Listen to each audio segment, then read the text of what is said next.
अस्सलाम वालेकुम नाज़रीन, टू द पॉइंट के साथ मैं हूं मंसूर अली खान। प्रोग्राम में आपको खुश आमदीद कहेंगे।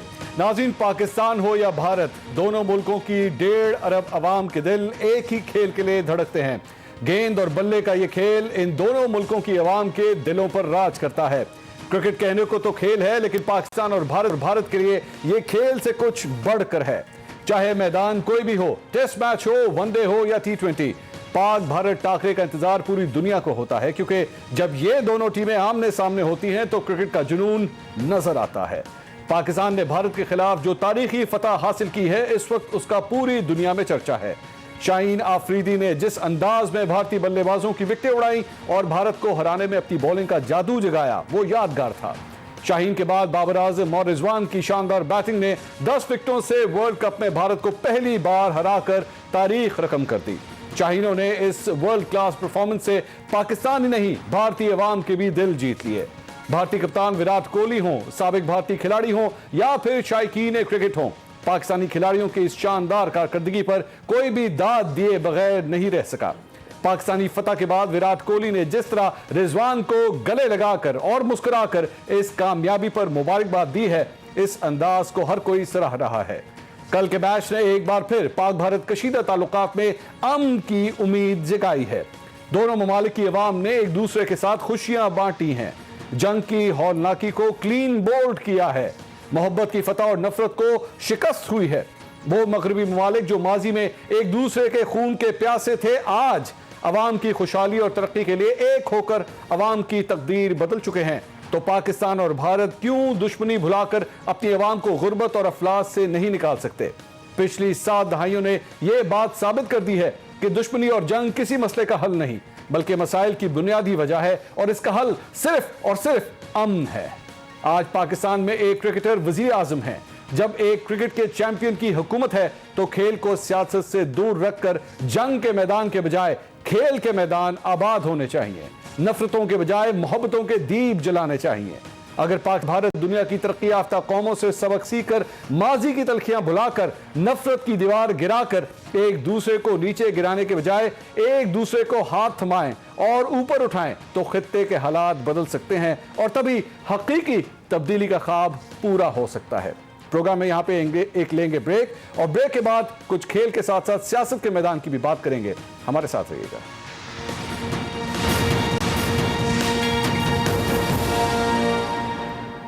नाज़रीन, welcome back after the break. नाज़रीन, कल पाकिस्तान और भारत के दरमियान जब क्रिकेट मैच खेला जा रहा था, और जाहिर बात है हम सभी वो मैच देख रहे थे, वहाँ पे सियासत के मैदान के अंदर एक बहुत बड़ी तब्दीली हुई, और तब्दीली इस तरह हुई कि वज़ीर आला बलूचिस्तान, साबिक वज़ीर आला बलूचिस्तान बल्कि कहना चाहिए, जाम कमाल साहब ने अपने ओहदे से इस्तीफ़ा दे दिया, और इसके साथ ही उनका तकरीबन 3 साल का जो टेन्योर था वो ख़त्म हो गया। और इस वक्त जो उनके खिलाफ तहरीक अदम एतमाद जमा करवाई गई थी, उसे भी आज वापस ले लिया गया।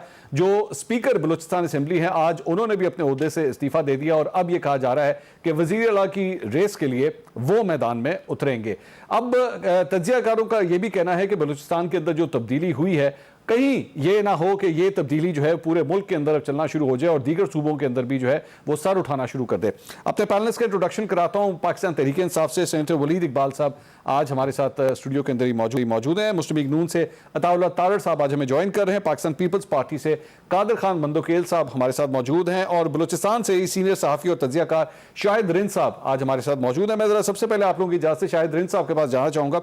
शाहिद रिंद साहब, पहले ये कहा जा रहा था कि जाम कमाल साहब जो हैं अपने वोटों के दिफा के लिए असेंबली तक जाएंगे, लेकिन उसके बाद 24 घंटे पहले ही वो दिल हार बैठे और उन्होंने अपने ओहदे से इस्तीफा दे दिया।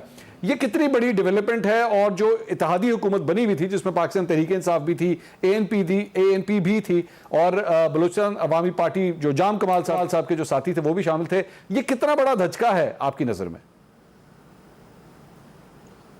देखिए, धचका इस तरीके से मेरी नजर में है कि इस वक्त जो 4 चीफ मिनिस्टर सूबों में हैं, उनमें सबसे ज्यादा हमारी इस्टेब्लिशमेंट के जो करीब तस्वुर किए जाते थे वो जाम कमाल थे, और कहा जाता था कि उनकी परफॉर्मेंस भी बेहतर है दीगर चीफ मिनिस्टर्स के मुकाबले में, दावा ये किया जाता था। लेकिन जिस तरीके से वो गए हैं, जो सियासी सूरत हाल इस वक्त इस्लामाबाद और उसके गिरदोनवा की है, इस सारे मामले को मैं उस पैराए में देखता हूं, और मुझे ऐसा लगता है कि ये जो कुछ बलूचिस्तान में हुआ है, इसके असरात हमें पंजाब में भी नजर आ सकते हैं, इसके असरात हमें इस्लामाबाद में भी नजर आ सकते हैं। इसमें पीटीआई का जो रोल रहा, इब्तदा में ऐसा लग रहा था कि वजीर आजम इमरान खान जाम कमाल के साथ हैं या उनकी जमात उनके साथ है, लेकिन पिछले 24 से 48 घंटों में जो जाम कमाल की ट्विटर टाइमलाइन है, अगर हम उसको मॉनिटर करते हैं तो हमें नजर आता है कि जाम कमाल का जो शिकवा था बेसिकली वो मरकजी जो पीटीआई की जमात थी उससे था, उनके वफाकी वज़रा के किरदार पर था, क्योंकि जो पीटीआई बलूचिस्तान थी वो उनके साथ 6 अरकान ऑन बोर्ड थे, एक रुकन जो है वो नाराज ग्रुप में थे। तो अब जो सूरत हाल पैदा हुई है, अब से कुछ देर कबल जब मैं आपसे बात करने के लिए बैठ रहा था तो इतला ये है कि पीटीआई बलूचिस्तान ने वजीर आला के लिए अपने उम्मीदवार को नामजद करने का फैसला किया है। तो ये बड़ी इंटरेस्टिंग स्टोरी है। अगर पीटीआई अपने 7 अरकान के साथ विड्रॉ नहीं करती तो जो नाराज अरकान या उनके बाकी मानदा इत्तेहादी हैं उन्हें मजबूरन पीडीएम की सपोर्ट लेनी पड़ेगी। और जब जाम कमाल के खिलाफ वोट ऑफ नो कॉन्फिडेंस आया था तो मुझे उस वक्त से ये लगता था कि पीडीएम सिर्फ इंतजार कर रही है कि जाम कमाल निकलें, उसके बाद वो अपने नैरेटिव को बिल्ड करेंगे। जैसे आज मौलाना हैदरी साहब ने कहा कि जी हमने वहां हुकूमत गिराई है, इसके असरात बाकी जगह भी आ सकते हैं। आपके साथ तारड़ साहब बैठे हुए हैं, पंजाब में गवर्नमेंट 4 वोटों पे खड़ी है, बिलावल पहले फार्मूला दे चुके हैं। तो एक इब्तदा जो थी वो बलूचिस्तान से हो गई है। बलूचिस्तान का जो सियासी तजुर्बागाह है वहां पर तजुर्बा कामयाब हो चुका है। अब देखते हैं कि इसके असरात पंजाब या मरकज में कब तक नजर आते हैं। अगर जाम कमाल अदम एतमाद का सामना करते तो ना सिर्फ वो बलूचिस्तान में तारीख रकम करते बल्कि इसके फौरी असरात हमें मरकज में इसलिए नजर आते कि जाम कमाल के पास बीएपी के 4 जो एमएनएस का ग्रुप है उसमें से 3 की हिमायत थी, तो वो मुश्किल पैदा कर सकते थे पीटीआई के लिए, लेकिन उन्होंने ऑप्शन ऑप्ट किया इस्तीफा देने का। कुछ सोच समझ के किया होगा, जैसे अब नाराज अरकान या अपोजिशन का जमहूरी हक था अदम एतमाद लाने का, वैसे ही जाम कमाल को का पास इस्तीफे का ऑप्शन था, उन्होंने उसे एक्ट किया। शायद साहब मेरी जो जाम कमाल के करीबी जराए से बात हुई है, जब उन्होंने ट्वीट किया और इमरान खान साहब को ये कहा कि जी, इमरान खान साहब को मुखातिब होते हुए कहा कि जी आप अपने जो फेडरल मिनिस्टर्स हैं उनके ऊपर नजर रखें। मेरी जाम कमाल के जो करीबी लोगों से बात हुई है तो मैंने पूछा कि जी ये किन फेडरल मिनिस्टर्स की बात हो रही है, तो उन्होंने कहा कि जी इशारा जो है वो परवेज खटक साहब की तरफ है। परवेज खटक साहब जो यहाँ पर आए सादिक संजरानी साहब के साथ और उनकी जाम कमाल साहब के साथ बड़ी तफसीली गुफ्तगू हुई, तो उन्होंने कहा कि जी परवेज खटक साहब जो है वो एक पर्टिकुलर माइंडसेट लेकर आए हुए थे और लग नहीं रहा था कि वो जाम कमाल साहब को सपोर्ट करने के लिए आए हैं। आपके पास भी क्या यही इतलात है? क्योंकि मुझे जो नाम लेके दिया गया वो परवेज खटक साहब का लिया गया।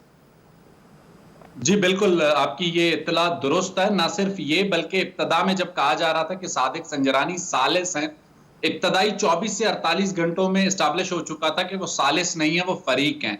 और ये जो लास्ट राउंड हुआ है जिसमें परवेज खटक भी आए थे मुज़ाकरात के लिए, तो जाम कमाल ने वहां सादिक संजरानी को एक जुमला कहा है। उन्होंने कहा मेरी कुर्सी की फिक्र करना छोड़ दें, इस अदम एतमाद के बाद सेनेट में हम अपना जमहूरी किरदार अदा करेंगे। ये जुमला बड़ा सिग्निफिकेंट है। सेनेट ऑलरेडी 8 वोटों के मामले पे यूसुफ रजा गिलानी साहब का केस इलेक्शन ट्रिब्यूनल में है। दूसरी तरफ बहुत दिलचस्प बात यह है कि सेनेट में बीएपी के जो 8 सेनेटर्स हैं उसमें से 4 इस वक्त जाम कमाल के ग्रुप में।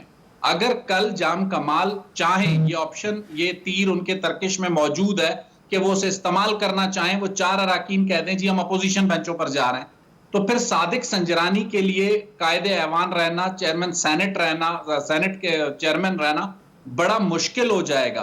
पीडीएम ने यहां पे सादिक संजरानी की मूव को सपोर्ट किया है अपने लॉन्गर गेम के लिए। अब वो किस तरीके से उस लॉन्गर गेम को गेन करती है, उसकी टाइमिंग क्या होगी, वो बड़ी दिलचस्प सूरत हाल होगी। इसका फैसला लाजमी सी बात है पीडीएम की जमातों ने बैठ के करना। वलीद इकबाल साहब, ये पाकिस्तान तहरीक इंसाफ की हुकूमत को पहला धचका है कि आपकी एक सूबाई हुकूमत जो इत्तेहाद में थी वहाँ पे वो हुकूमत ख़त्म हो गई कल, और अब जो सूरत हाल बन रही है, यही पीडीएम जिसको शेख रशीद साहब कहते थे कि क्या पिद्दी और क्या पिद्दी का शोरबा, वो पीडीएम जो है वो आपके एक वज़ीर आला को जो है उतारने में कामयाब हो गई। ऐसा नहीं है जी। अगर वो होता, पीडीएम जो है वो नाराज़ मेंबर्स के साथ मिली। नाराज़ मेंबर्स जो थे वो तो बीएपी की अपनी पार्टी के ही लोग थे, और ये पीटीआई गवर्नमेंट को आप किस तरह कह सकते हैं ये धचका है, क्योंकि अगर आप पे यकीन किया जाए, मैंने बाय द वे मैं इस प्रोसेस में क्योंकि इन्वॉल्व नहीं था कि क्या गुफ्तगू शनीद हुई है कल परवेज खटक साहब की, लेकिन टीवी के ऊपर जो मैंने भी आपकी तरह से और चैनल्स पे भी मैं आज देखा कि वो परवेज खटक साहब ने तो उनको जाके ये कहा, मैं इसकी तस्दीक नहीं कर सकता बिकॉज हमें उस तरह की एज ए स्पोक्स पर्सन मुझे उसकी कोई वो नहीं है इन्फॉर्मेशन। लेकिन बकौल टेलीविजन चैनल्स के परवेज़ खटक साहब ने उनको ये कहा कि आप बेहतर आप इस्तीफ़ा दे दें। अच्छा। आप अदम एतमाद को जो है वो नहीं कर सकेंगे जो उसका सामना, और उसमें आपके नविश्ता दीवार है या जो भी है। अच्छा। तो दूसरी बात एक और जो मैं अर्ज़ करना चाहूँ कि हर सूबे की अपनी डायनामिक्स होती हैं। सबसे पहले ये मैं आपको थोड़ी सी तारीख का एक अर्ज करना चाहता हूँ। एक्चुअली सवाल इसलिए कह रहा था, ये जो शाहिद साहब ने फरमाया ना कि जी ये जो स्टार्ट हुआ है काम ये दूसरे सूबों में पंजाब वाली साइड मैं आपको मैं इसीलिए थोड़ा सा हिस्ट्री में जाना चाह रहा था। ये चौथे चीफ मिनिस्टर हैं बलूचिस्तान के जो कि अदम एतमाद का सामना करने के बजाय उन्होंने इस्तीफ़ा दिया। ओके। पहले तीन जिनके मैं नाम जानता हूँ वो हैं ताज जमाली साहब, ठीक है, फिर सरदार अख्तर मेंगल साहब, ठीक है, फिर नवाब सनाउल्लाह ज़हरी साहब। उन सब के खिलाफ अपने अपने टाइम्स पे उनके ऊपर जो है अदम एतमाद हुआ और उन्होंने बजाय कि अदम एतमाद के वोट के लिए जाएं उन्होंने उससे पहले इस्तीफ़ा देना। एक और अर्ज मैं ये करना चाह रहा था कि बलूचिस्तान के कोई भी चीफ मिनिस्टर सिवाय एक के, और इत्तफाकी बात है कि वो इन्हीं जाम साहब के वालिद मोहतरम और मरहूम थे, लेट जाम यूसुफ साहब, वो वाहिद सीएम है जिन्होंने 5 साल अपनी मुद्दत पूरी की है। अच्छा। इन बलूचिस्तान। अच्छा। उस ना उनसे पहले और ना उनके बाद किसी बलूचिस्तान के चीफ मिनिस्टर ने जो है 5 साल की मुद्दत पूरी की है। ठीक है। सो ये उसकी अपनी एक डायनामिक्स और पर्टिकुलर है, और वो छोटा ऐवान है 60-65 लोगों का, तो उसको आप नहीं कंपेयर कर सकते। और जो आपने अभी बताया या जिसने इन्होंने आपके मेहमान ने कहा कि पंजाब में 4 वोट्स का फर्क है, ऐसा नहीं है। उसका आखिरी जो था, और ये मैं अच्छी तरह इसलिए जानता हूं कि मैंने सेनेट का इलेक्शन कंटेस्ट किया। जी बिल्कुल। आप ज़िमनी इंतखाब था वो सेनेट का, और 1-1 था। तो अब 2 पार्टियों का ही मुकाबला था, एक गवर्नमेंट साइड और एक ऑपोजिशन की सबसे बड़ी पार्टी PMLN। PPP के तो 5-6 या 4 MPAs हैं शायद। मार्जिन जो वैसे उस वक्त क्योंकि हम एक वोट गिन रहे थे, हमारे उस जो ऑफिशियली जो मार्जिन और हमारे जो लीड है या इंडिपेंडेंट्स को और सबको मिलाकर वो कोई तकरीबन 12 से 16 वोट्स पर हम गिन रहे थे। अच्छा। सबको मिला के 190 समथिंग 192 के करीब हम वोट्स देख रहे थे। जो वैसे मार्जिन आया क्योंकि सीक्रेट बैलेट था, सेनेट का सीक्रेट बैलेट होता है, मेरा और जो सीमी एसडी साहिबा मेरे साथ मुंतखब हुई थी, जी हम दोनों का 8 वोट का मार्जिन था। अच्छा। स्कोर फर्क था, उनका 1 वोट कम था, लेकिन उनके मुखालिफ का भी 1 वोट मुझसे कम था। ठीक। उनसे कम था, और जो मेरे और मेरे मुखालिफ जो थे, यानी आप कह रहे हैं पंजाब इज सिक्योर। अगर 8 का मार्जिन है, 4 इधर डाल गए तो पीछे 4 रह गए तो बराबर। और वो मैंने कहा ना सीक्रेट बैलेट था, उसमें बहुत सी एक्चुअली मैं अगर अपने असेसमेंट आपको दूं, बहुत से उस तरफ के वोट जो थे वो हमको पड़े थे और बहुत से कुछ चंद एक हमारे वोट उस तरफ गए। एक ही बात होगी ना। तो वो एक ऐसी थी क्योंकि असल में जो मार्जिन था वो 12 से 16 वोट। लेकिन मेरा जिस जो है वो ये है, आप ये फरमा रहे हैं कि पंजाब सिक्योर है। जी, मेरे पास जो नंबर्स हैं और जो मेरा तजर्बा है उसके मुताबिक even in a secret ballot, अच्छा, जो है अगर 8 वोट का बड़ा अपना कंफर्टेबल मार्जिन आया, क्योंकि इतने छोटे इलेक्टोरल कॉलेजेस में इस तरह का मार्जिन कोई इतना छोटा मार्जिन नहीं समझा जाता। ठीक ठीक। और इससे ज्यादा भी हो सकता था, 12-14 भी हो सकता था, नहीं हुआ, लेकिन उस पर तफ्तीश करनी चाहिए थी हमको। अच्छा नाज़रीन, राना सनाउल्लाह साहब ने पंजाब के हवाले से पिछले दिनों ये जो अभी थोड़ी देर पहले डिस्कशन जो बलूचिस्तान की हो रही थी, असल मुद्दा यही है कि क्या ये बलूचिस्तान तक ही महदूद है। यहाँ पे पाकिस्तान तहरीक इंसाफ ये समझती है कि नहीं, ऐसी कोई बात नहीं, एक छोटा सा ऐवान है, बस वहीं तक है, लेकिन पंजाब की तरफ जो है वो इतनी परेशानी वाली कोई बात नहीं है। लेकिन राना सनाउल्लाह साहब ने पिछले दिनों पंजाब के हवाले से बड़ी एक इंटरेस्टिंग बात की है, और वोटिंग लाइंस क्या है वहां पे कुछ उसका जिक्र किया है, और पीपल्स पार्टी की बात की है। क्या फरमाया उन्होंने, जरा देखिएगा एक दफा। 20-22 वोट्स की कमी है, पीपल्स पार्टी उनका इंतजाम करके, बल्कि 22 में से 15 का इंतजाम करके हमें बताए, हमारे वोट जो है वो हाजिर है। हमारे वोट हाजिर। तो सर ये तार साहब ये क्या प्लानिंग हो रही है? पंजाब वाकई कोई आप लोग कंसिडर कर रहे हैं? सीधे क्या ये कह रहे थे कि 20-22 वोट PMLN के पास कम है? ये हाँ जी, ये फरमा रहे थे कि तब्दीली। मैं तो 8-9 गिन रहा था, ये तो 20-22 तो वो कह रहे हैं ना, इनिशियली तो 10 है ना।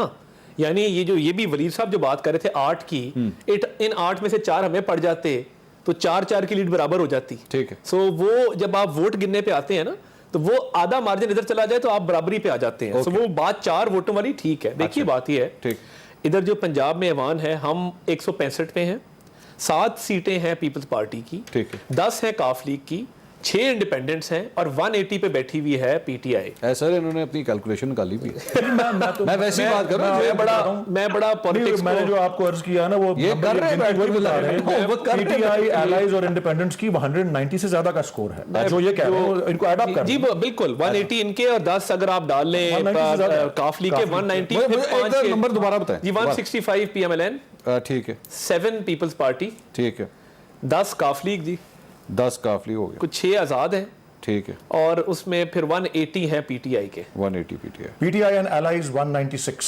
I have, that's जी, my total दुरुस्त of है, this. हाँ। दुरुस्त। आपकी बात इसमें Admittedly. इसमें पीटीआई जेकेटी ग्रुप भी शामिल है। जेकेटी ग्रुप पूरा का पूरा शामिल। मैं एक और बात जरूर अर्ज करना चाह रहा हूं। मैंने कहा सेनेट का इलेक्शन सीक्रेट बैलेट से होता है, नो कॉन्फिडेंस ओपन वोटिंग होती है और उससे आप डिस्क्वालीफाई भी हो सकते हैं अगर आप खिलाफ वोट दें। ठीक है, देखिए उसमें ये बड़ा वैलिड इसमें पॉइंट देखिए ना, काफ लीग जहां स्वे करेगी ना, Under मैं Article वैसे एक बात कर 63A of the रहा हूं, Constitution. अंडर एनी सर्कमस्टांसेस काफ लीग ने is the decisive factor in the Punjab government. अच्छा। और देखिए जो 6 आज़ाद हैं उन्होंने अभी तक ज्वाइन नहीं की कोई पार्टी। आई नो मेंबर्स, वो एक मीडिया पर्सन है हमारी जुगनू मोहसिन साहब, वो भी आज़ाद बैठी हुई हैं, हाँ। उन्होंने भी कोई पार्टी ज्वाइन नहीं की। सो आज़ाद लोगों ने आज़ाद हैसियत बरकरार रखी है। प्रॉब्लम क्या है, देखिए ये जो पॉलिटिकल इंस्टेबिलिटी है ना, ये वतीरा बन गया इनका। इकोनॉमिक इंस्टेबिलिटी तो एस्टैब्लिश थी, इमरान खान साहब को कोई खबर दे दे सऊदी अरब में कि बलूचिस्तान की गवर्नमेंट फॉल कर चुकी है, वो तो ऐसे ताड़ा बैठे साहब हैं। बुरा भला बाद में कह लीजिएगा, पहले मुझे सीधी सीधी एक बात बताएं, क्या वाकई सीरियसली आपके कैंप के अंदर कोई ऐसी कोई डिस्कशन भी है, जो कोई देखिए, डिबेट भी है, हमने या एम कभी- बिला वजह हम बैठ के स्पेकुलेट करते हमने रहे? हमने कभी इस ना ख्वाहिश का इजहार किया, ना हमने कोई इस पे मूव किया। उसकी वजह ये सानू थी- कोई दे दे तो उसके- कोई ऐसी बात- ऐसी ना नहीं करांगे। लेने की बात नहीं है। देखिए सबसे पहले ये मूव कहां से चली, हाँ। बिलावल भुट्टो जरदारी साहब ने कहा जी आप आए हम गिराते हैं। ठीक। जो राना सनाउल्लाह ने बात की, ये बात मैं भी कर चुका हूं कि जनाब अगर कोई फार्मूला है आपके पास और आप समझते हैं, बिलावल साहब के लिए जी ठीक, अगर आप समझते हैं ठीक है। कि ये गिरा सकते तो आप हमें फार्मूला बताएं ना। अच्छा। यानी आपने जब हम सेनेट में गए और चेयरमैन सेनेट का इलेक्शन था, वो हम हार गए, आपके पास अगर नंबर पूरे थे तो वो इलेक्शन जीतना चाहिए था। हाँ। हमने तो अपने पूरे वोट डलवाए और गिलानी साहब को सेनेटर भी बनवाया ठीक है। और इसी नेशनल असेंबली से बनवाया। अब अगर प्रोविंस ऑफ पंजाब में पीपल्स पार्टी ये बार बार बात करती है कि फॉर्मूला है कि ये जो 196 हैं ये 180 पे रह जाते हैं और हम 196 पे पहुंच जाते हैं, तो बात करें। मैं पूछूं? जी पूछें। मैं कादर खान मंदोखेल साहब, आपकी तरफ सर सारी की सारी डिस्कशन ही आपकी तरफ आ गई है। ये क्यों बैठ के सर लोगों को तंग करते हैं? आप लोगों के पास कोई फॉर्मूला है भी, या बिला वजह जो है वो शुरली छोड़ के जो है वो पाकिस्तान पीपल्स पार्टी हट जाती है? आप लोगों के ये 7 जो एमपीए के अलावा आप लोगों के पास क्या है सर, बताइए। कादिर साहब की आवाज नहीं आ रही जी।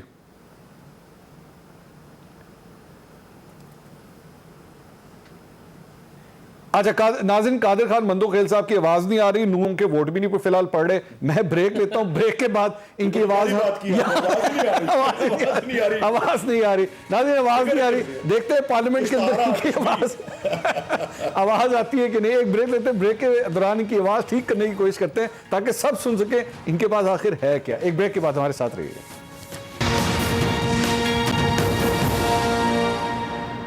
नाज़रीन welcome back after the break. Qadir Khan Mandokhel साहब की हमने आवाज़ ठीक कर ली है, वो प्रोग्राम में अब वापस मौजूद है हमारे साथ। कादिर खान मंदोखेल साहब, सवाल आपसे दोबारा सर वही है, यहाँ पे सारा का सारा मसला जो है वो लग इस तरह है, पाकिस्तान पीपल्स पार्टी ने कोई शुरली छोड़ी हुई है, लेकिन नंबर गेम किस तरह पूरी होगी? नून लीग भी आपसे कहती है जी नंबर दिखाएं, पाकिस्तान तहरीक इंसाफ भी ये कहती है नंबर दिखाएं, कौन से नंबर है सर आपके पास? अच्छा, पहली बात मंसूर भाई, बात यह है कि ये आपका पीसीआर में भी कोई नून लीग बैठा वाला बैठा है, उसने वो हमारी आवाज ही जाने दी है। दूसरी बात ये कि मेरे हिसाब से जो हुकूमत बनी थी पीटीआई की, वो 7 सीटों पे बनी थी पंजाब में, ठीक है, अच्छा। मरकज में 4 पे बनी थी। अच्छा जी। और राना सनाउल्लाह साहब ने जो अभी फरमाया, आपने उसको वीडियो सुनाया था, उन्होंने कहा 20-22 बंदे कम है और पीपल्स पार्टी वाले 15 कर दे। ठीक है, तो फिर अगर पीपल्स पार्टी 15 कर दे तो बाकी कहां से लाएंगे आप? नंबर 1 बात। दूसरी बात ये कि जो बलूचिस्तान में था, वहां कब अपोजिशन के पास फिगर पूरा था जो उन्होंने अदम एतमाद का तहरीक पेश किया, ठीक है, उसके ऊपर एतराज लगा के तो जो बाप पार्टी के अपने लोग थे उसमें खुद 14 लोगों ने फिर अदम एतमाद तहरीक पेश किया है। तो भैया अदम एतमाद तहरीक में इस तरह होता है कि अब मरकज की मैं बात करूं या मैं पंजाब की बात करूं, ठीक है, ओपन वोट पे तो नहीं होगा, मगर जब जिनके अपने मेंबर एब्सेंट हो गए, मिसाल के तौर पे जहांगीर तरीन साहब ने 32 एमपीए शो किए, आपको याद है, काफ लीग के 10 है, पीपल्स पार्टी के 7 है, नून लीग के, ये सारे मिला के, और फिर खुद हुकूमत के अंदर जो मजीद जो लोग नाराज है, जिनके काम नहीं हो रहा है, तो अदम एतमाद तहरीक जो है ना इस तरह पास होती है जिस तरह बलूचिस्तान में हो गई है, यानी जाम को मजबूर किए, और जबकि फिगरों के पास शेयर में ऐसा नहीं होता है कि जो नून लीग के हमारे साथी कहते हैं पहले भाई गिन के बताओ, ओ भाई गिन के बताने वाली बात नहीं।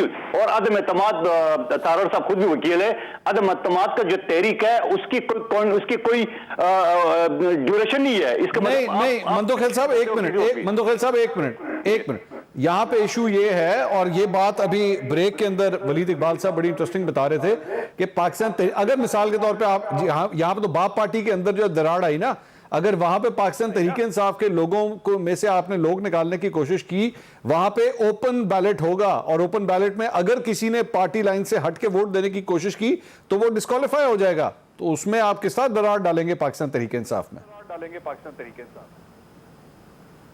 ओपन हाउस में और वोट अगेंस्ट देगा, जब मेंबर आएगा नहीं तब क्या होगा? हाँ, अदम एतमाद तहरीक चीफ मिनिस्टर कैसे पूरा करेगा फिगर जब उनकी मेंबर? नंबर एक बात, मेरे पास ना 3 वकील इस वक्त बैठे हुए, 3 वकील, नून से भी वकील हैं, पीटीआई से भी वकील हैं और पीपल्स पार्टी से वकील हैं। आर्टिकल 63 कहता है कि एब्सटेंशन पर भी अब्सटेन करने पर भी क्यों जी? विदाउट ए जस्टिफाइबल कॉज, आपको अपना कॉज जस्टिफाई करना है कि मैं इस वजह से एब्सेंट था, मैं नहीं आ सकता। नहीं, जस्टिफाइबल कॉज क्या हो सकता है? कोई भी वो देखें, वो तो लीगली वो कंटेस्ट करने वाली बात है। बट इवन जब इमरान खान साहब ने वोट ऑफ कॉन्फिडेंस लिया था, आपको याद होगा, गिलानी साहब के इलेक्शन के बाद, तो टारगेट क्या था? 7 बंदे गैर हाजिर कर लो तो गवर्नमेंट फॉल कर जाती है।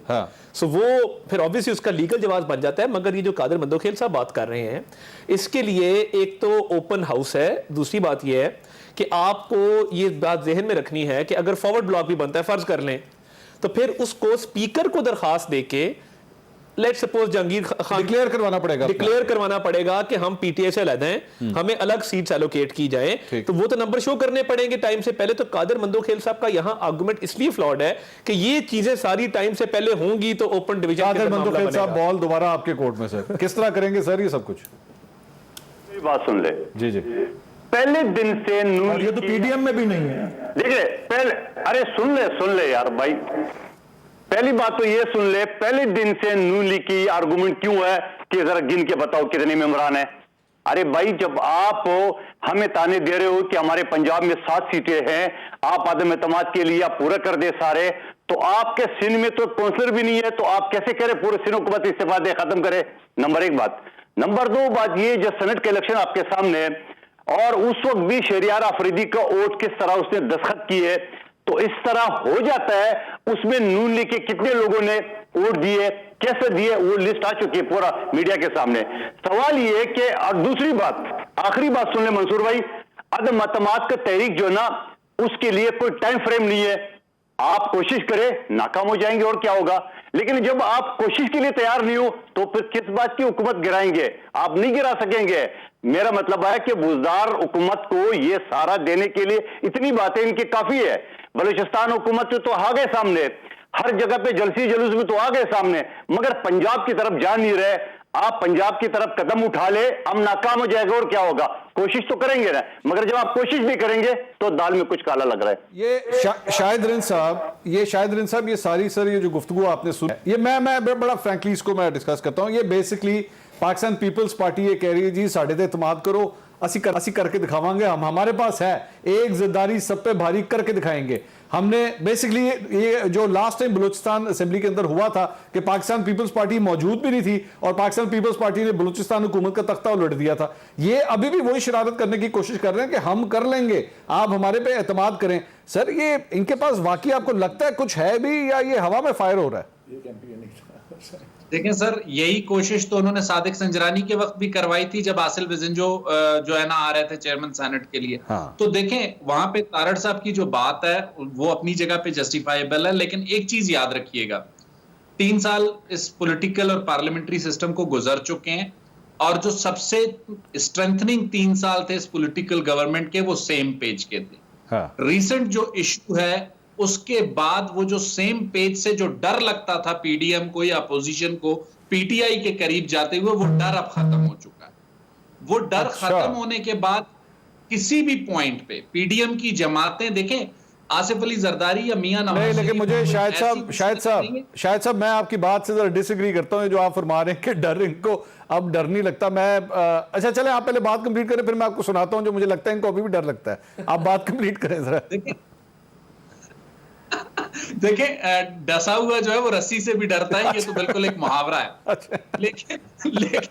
लेकिन जो सूरत बनी हुई है उसमें उस सेम पेज को डैमेज करने का सबसे बड़ी जिम्मेदार पीटीआई खुद है। अच्छा। और सिर्फ पोजीशन की जो जमातें हैं, पीपल्स पार्टी हो, पीएमएल हो, ये आपने भी देखा है, हमने भी देखा है, किसी भी टाइम पे एक खाने पे इकट्ठे होते हैं और फिर सारे पिछले इख्तलाफात भूल जाते हैं। पीडीएम की जमातों ने यह साबित किया है बलूचिस्तान में, एक तरफ वो कहते हैं कि बाप एस्टेब्लिशमेंट की जमात है, जाम कमाल एस्टेब्लिशमेंट बॉय है, लेकिन उसी बाप का कुद्दूस बिजंजो होने काबिल कबूल है, जाम कमाल काबिल कबूल नहीं। तो देखें, सियासत कोई चीज हरफे आखिर नहीं है। इन्हीं अपोजिशन के पीडीएम की जमातों के अराकीन ने कुद्दूस बिजंजो की पूरी मूव को सपोर्ट किया, तो उसी बाप से कुद्दूस बिजंजो का ताल्लुक नहीं था। नहीं, तो मरियम नवाज ऑन रिकॉर्ड ये बात कह चुकी हैं कि जी बाप के बाप की वजह से तब्दीली होती है, कोई भी अगर होती है। अब आपकी बात बिल्कुल दुरुस्त है ताहिर साहब, ये बात दुरुस्त है, आपको जाम कमाल से प्रॉब्लम, लेकिन अब्दुल कुद्दूस बिजंजो आपको काबिल कबूल। मौलाना फजल रहमान साहब से सवाल तो करें कि सर ताड़े एमपीए की कर रहे हैं पॉलिटिक्स है ना, enemies friend, it's as simple as that. और वो ये सर किधर गया नैरेटिव सर सारा, नहीं, मगर ये बात किधर ये गया ना, नैरेटिव सारा बात बैठ ये के है। कि जी हम सिविलियन बालादस्ती और जमहूरियत के हम। अगर बात ये ना, देखें, ये भी आप अब देखें कि इस जो तरीके अदम एतमाद है, ये इतनी खिचड़ी पक गई है कि वहां से परवेज खटक साहब पहले मनूवर करते हैं, फिर उसके बाद पाकिस्तान तहरीक इंसाफ अपना वजारत आला का उम्मीदवार ले आती है। देखिए, जाम कमाल साहब तो किसी सूरत बर्दाश्त नहीं थे ना। पिछले टेन्योर में हमारे मिनिस्टर थे ऑफ स्टेट फॉर ये पेट्रोलियम एंड नेचुरल रिसोर्सेज, उसके बाद बाप पार्टी बनी, उसमें चले गए। तो आई थिंक ये अच्छी तब्दीली है और इसमें अब JUIF पूरी साथ है। तो अगर आगे जाके कोई इसमें मजीद चेंजेस आते हैं तो मुझे नहीं लगता इसमें कोई हर्ज है। अच्छा, इसमें कोई हर्ज नहीं। नाज़रीन, मैं एक ब्रेक लेता हूं। ब्रेक के बाद ये थोड़ी देर पहले जो शायद रिन साहब बात कर रहे थे ना कि ये सेम सफ़ा नहीं रहा, जिसके बाद पीडीएम अब जुर्रत करना शुरू हो चुकी है कि हम भी ज़रा पाकिस्तान तहरीक इंसाफ को हिट करें जाके। मैं एक शहबाज शरीफ साहब ने कल ये गुफ्तगू की है, मैं आपके सामने रखता हूँ, फिर आप ज़रा अंदाज़ा लगाइएगा क्या डर शर ख़त्म हो गया या और भी ज़्यादा हो गया या ज़्यादा इज्जत और एहतराम आ गया। एक ब्रेक के बाद हमारे साथ रहिएगा। नाज़रीन, welcome back after the break. नाज़रीन, मुस्लिम लीग नून का एक जलसा हुआ था फैसलाबाद के अंदर और वहां पर कुछ अफवाज पाकिस्तान के खिलाफ नारेबाजी की गई थी। यही सवाल मुस्लिम लीग नून के जो सदर हैं शहबाज शरीफ साहब, उनके सामने कल रखा गया। उसका उन्होंने क्या जवाब दिया, सुनिएगा जरा। जो नारों की बात की आपने, वो नारे जिसने लगाए उसका हमारी पार्टी उसका कोई ताल्लुक नहीं है। मैं समझता हूं कि अफवाज पाकिस्तान के जो इदारों के सरबराह जो हैं, जो भी इदारे हैं अफवाज पाकिस्तान के सरबराहों के खिलाफ अवामी जलसों में नारे लगाना ना सिर्फ कौमी मफाद के खिलाफ है बल्कि इसकी कतन कोई इजाजत नहीं होनी। ये आपने शहबाज शरीफ साहब की गुफ्तगू सुनी। वलीद इकबाल साहब, शहबाज शरीफ साहब ने बड़ी अच्छी बात की और मुझे इस तरह लगा जैसे मरियम नवाज साहबा के खिलाफ ये बात कर रहे थे। मुझे कुछ कहने की जरूरत है इसके जवाब में, लेकिन नहीं, वो क्योंकि आपकी पार्टी बार बार कहती है जी नून में से शीन निकल रही है। मैं तो कह रहा हूँ, आपने तो खुद ही सवाल का जवाब ये देखें, ये बल्कि अब सडनली इदारे याद आ रहे हैं उन पार्टियों को बशमूल इनके, हाँ। जो कि क्या क्या लफ्ज़ इस्तेमाल करती रही हैं, खलाई मखलूक, निकेदा अब्बा, वो क्या सिलेक्टेड वलेक्टेड हाइब्रिड, हर किस्म की बातें ये करते रहे हैं। और यस, वाज़े तौर पे, और ये तो काफी देर से, ये तो बड़ी लंबी, इस पे तो अलग, वो शायद रिन साहब कह रहे थे जी ये तो बड़े तगड़े हो गए हैं, इस पे तो एक अलग प्रोग्राम हो सकता है कि इनकी आपस में इंटरनल जो है PMLN की पर्टिकुलरली, कि क्योंकि मैं पॉलिटिकल वर्कर खुद भी हूँ, मुझे 10वां साल है पॉलिटिक्स में, तो ये कि जी वर्कर्स खुद कंफ्यूज हैं कि जी हमें मैसेज क्या मिल रहा है, एक तरफ से कुछ और आ रहा है, एक तरफ से कुछ और आ रहा है। और अब तो कल परसों हमारे आपके कॉलीग मेरे स्कूल के दोस्त हैं फहद हुसैन, उन्होंने तो एक हमजा फैक्टर जो है उस पर भी एक अलग से एक मजमून लिखा हुआ है। तो बड़ी कंपीटिंग इंटरेस्ट्स भी हैं और कंपीटिंग आइडियोलॉजीज भी हैं, जो मैं अपनी असेसमेंट में एज ए पॉलिटिकल वर्कर देख सकता हूँ। ये छोड़ दें कि वो पार्टी हमसे मुखालिफ है और हमारा उनसे सियासी मुसाबकत भी चल रही है, ये वाज़े तौर पे एक क्लीवेज जो है एक नजर आती है। मैं तारड़ साहब को जवाब देने से का मौका देने से पहले मैं जरा कादिर खान मंदोखेल साहब से पूछ लूं, क्योंकि वो लोग भी आपकी पार्टी के ऊपर इस किस्म के एतराज़ात करते हैं। कादिर खान मंदोखेल साहब, ये शहबाज शरीफ साहब ने जो बात कही है ये ठीक बात कही है, लेकिन पार्टी के इख्तिलाफात का भी इसका तस्करा है, या आपके ख्याल में शहबाज शरीफ साहब जिस तरह माजी के अंदर हमेशा ही कहते थे कि वो हमेशा जो है वो एक प्रो एस्टैब्लिशमेंट बयानिया लेके चलते हैं, तो उसी तनाजुर में उन्होंने ये बात कही है? नहीं, मेरे ख्याल में मंसूर भाई ये आपकी और पीटीआई वालों की खुशफहमी है अच्छा कि ये एक दूसरे के खिलाफ बात कर रहा है। आपको याद होगा पिछला जो मीटिंग हुआ था जिसमें नवाज शरीफ साहब वीडियो लिंक के ज़रिए पेश हुए, उन्होंने कहा कि हम मुफाहमत की और मज़ामत की दोनों रास्ते अपनाएंगे। इससे पहले मरियम नवाज साहिबा भी ये बयान दे चुकी है, कभी सख्त कभी नरम, तो ये इनकी पॉलिसी है। शहबाज शरीफ साहब थोड़ा नरम बात करते हैं, वो सख्त बात करता है, इसी में कोई उलू सीधा हो गया तो ठीक है, आपको क्या एतराज़ है? नहीं तो सर ये तो गुड कॉप बैड कॉप जिस तरह वलीद साहब कह रहे हैं, तो ये वो थ्योरी हुई ना फिर, तो लोग तो फिर बेवकूफ बन नहीं, ये तो पॉलिसी है ना। देखिए, आपको जनरल मुशर्रफ के वक्त को याद होगा कि ये एक भाई ये मुफाहमत की बात करता था, दूसरा मज़ामत की बात करते थे उस वक्त भी। तो खामखा आप लोग क्यों खुश हो रहा है कि आपस में लड़ रहे, शीन है, मीम है, जीम है, कुछ नहीं है। अच्छा। ये एक है, ये इनकी पॉलिसी का एक हिस्सा है और जारी बात है, ठीक है, इनको हक है। मैं कौन तो एतराज करने वाला, मैं कह रहा हूँ इनकी पॉलिसी, आप इसी पे खुश ना हो, ये कोई आपको खुशफहमी है मेरे हिसाब से जी। पॉलिसी इस तरह चल रही है। अच्छा तार साहब, पॉलिसी है आपकी ये गुड कॉप बैड कॉप? ये कोई अचंभे की बात नहीं है। शहबाज शरीफ साहब के नजरियात से, उनके ख्यालात से आप भी बखूबी वाकिफ हैं, मैं भी बखूबी वाकिफ हूँ। उनसे एक स्पेसिफिक सवाल किया गया था कि जमीयत अहले हदीस के कारकुन ने फैसलाबाद के जलसे में नारे लगाए। उस हवाले से उन्होंने कहा कि ऐसे नारे जलसों में नहीं लगने चाहिए, मगर आप अगर बात करते हैं वोट को इज्जत दो की, हम 2018 के इलेक्शन में 2 नारे लेके उतरे थे, वोट को इज्जत और खिदमत को वोट दो। सो आई थिंक वो एक स्पेसिफिक सवाल था और शहबाज शरीफ साहब कभी भी अपने नजरियात की वजह से, अपने ख्यालात की वजह से कोई बेनिफिट उनको नहीं हुआ। नहीं, ये नारा लगा था ना फैसलाबाद में जी, अफवाज पाकिस्तान के जो लगा था, बिल्कुल लगा था। वहीं पे थे? सवाल नहीं, मैं वहां पे नहीं अच्छा, था, मगर जो सवाल किया गया था वो सवाल उस नारे के हवाले से किया। मरियम नवाज साहिबा बैठ के दुनिया जहान के बयान देती रही है अफवाज पाकिस्तान के हवाले से। एक जलसे में नारे लगाना और देखें बयानात जो होते हैं ना, आप तकरीर कर रहे हैं, आप आइन की हुक्मरानी पे बात कर रहे हैं, आप जो इदारे हैं उनकी आइनी जो किरदार है, आइन के हदूद के अंदर रहकर काम करना है, उस पर बात कर रहे हैं, वो तो एक और चीज़ है, मगर नारेबाजी वो एक डिफरेंट चीज़ है। जिस शख्सियत के खिलाफ नारा लग रहा था, उसी शख्सियत के खिलाफ आप लोगों ने अपनी इस्लामाबाद हाईकोर्ट में एप्लीकेशन जमा कराई। जी बिल्कुल कराई। तो फिर नहीं, मगर देखे ना हम क्या बात कर रहे हैं, हम अच्छा उस वो एप्लीकेशन, क्योंकि आप खुद भी वकील हैं, क्या उस एप्लीकेशन में शहबाज शरीफ साहब की हिमायत हासिल है? देखिए, मरियम नवाज शरीफ साहिबा से ये सवाल हुआ था, मैं कोर्ट में उनके साथ था और मैं हर पेशी पे उनके साथ होता हूँ।